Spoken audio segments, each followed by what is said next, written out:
of my freshman year, I started feeling sick on like a Saturday night, and I just thought I had like a flu. So I woke up on Sunday and both my knees had some pretty big red rashes, and it almost looked like one of the incisions had like reopened, or it looked like it could have been a bug bite. So I just stayed in bed all day Sunday thinking it had to get better and not thinking much of it. Monday I woke up and I felt awful, and so I came into the pool and I spoke to one of our undergrad athletic trainers, and she was like, well, like, come back this afternoon and show it to like the head athletic trainer, because she might like want to send you up to see like the doctors.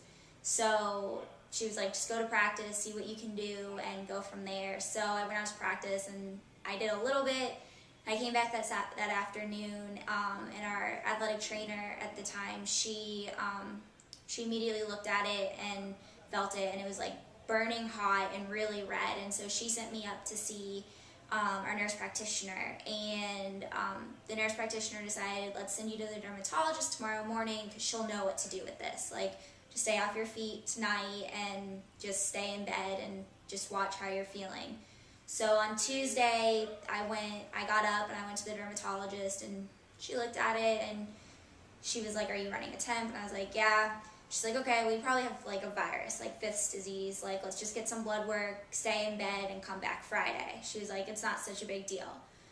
By Tuesday night, my fever had gotten up to about 103.5, and I started to feel awful. Like, my heart was racing, and I felt like I had the flu, but like the worst flu ever.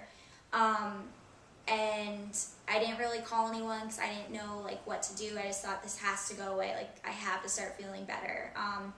Fell asleep, woke up Wednesday, and both my legs were extremely swollen, and like when you touched my thighs, it almost felt like I had like Rice Krispies. And so I called Missy, and she got me up to see Dr. Hipskin, and he was like, let's send you over to see the rheumatologist. And so they sent me over to the rheumatologist, and the rheumatologist was like, this is more than just like a joint infection.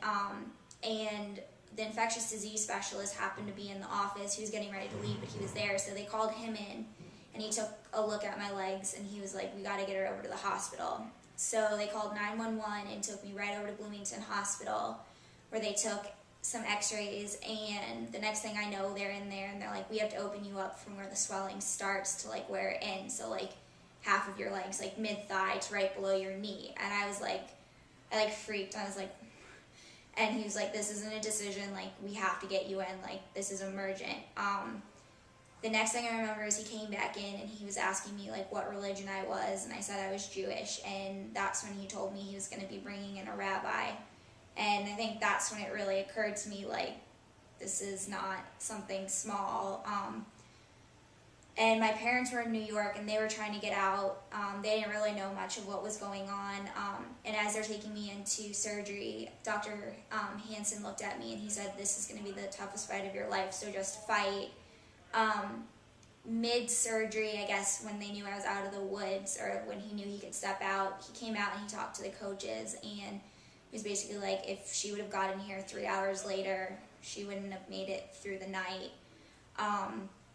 When they opened me up, I had like an infection. It's called necrotizing fasciitis, gas gangrene, and compartment syndrome, and basically like I had not very much left inside, and so they just had to open it up, they had to clean it out, and they kept my legs open, and they kept taking me back into surgery to clean it out. In Bloomington, they did, between my two legs, they did 6 surgeries, and they kept me in the hospital for a few weeks, and they discharged me. And my mom was here with me at the time, and she was just staying with me. And like a few days after I got out, I started running a temp again, and so we went back over, and they're like, you probably picked the flu. Like, you probably have the flu. Like, just watch it. Your legs don't look so bad. You're still on antibiotics. So they kept me on the antibiotics, and I kept going in for like wound like updates just to see if they wanted to check them.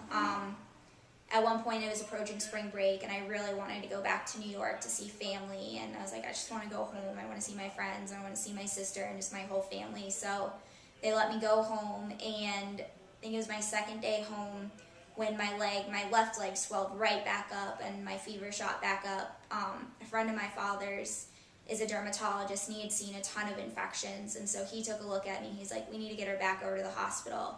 So they took me over to the hospital in New York, and the emergency surgeon there, he took me right into surgery, and when he opened me up, he said that a ton of like infected fluid had just came out, and the infection hadn't quite cleared up.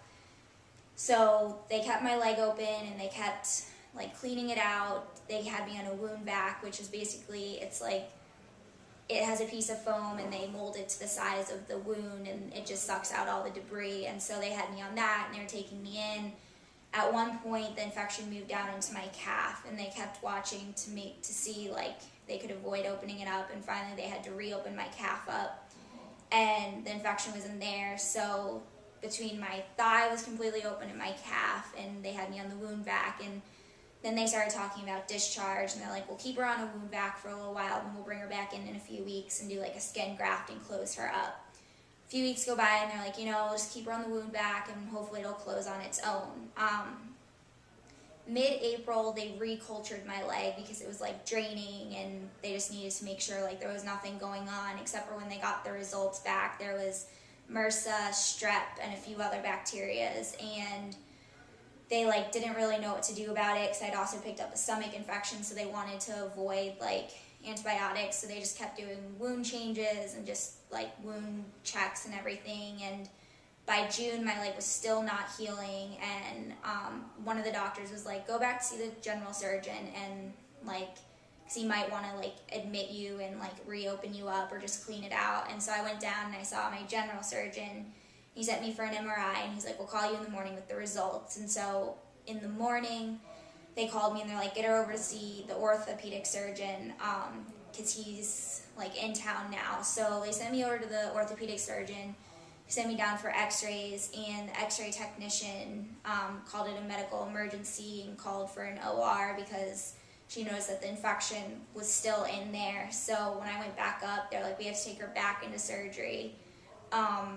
When they got me into surgery, they like cleaned it out and they recultured it, and all the bacteria that had been in there the past April when they had cultured it was now completely deep tissue. They kept me open, that was the beginning of June, and they kept me open until about June 11th, and then they finally closed me on June 11th, 2011, and I've been infection-free since then.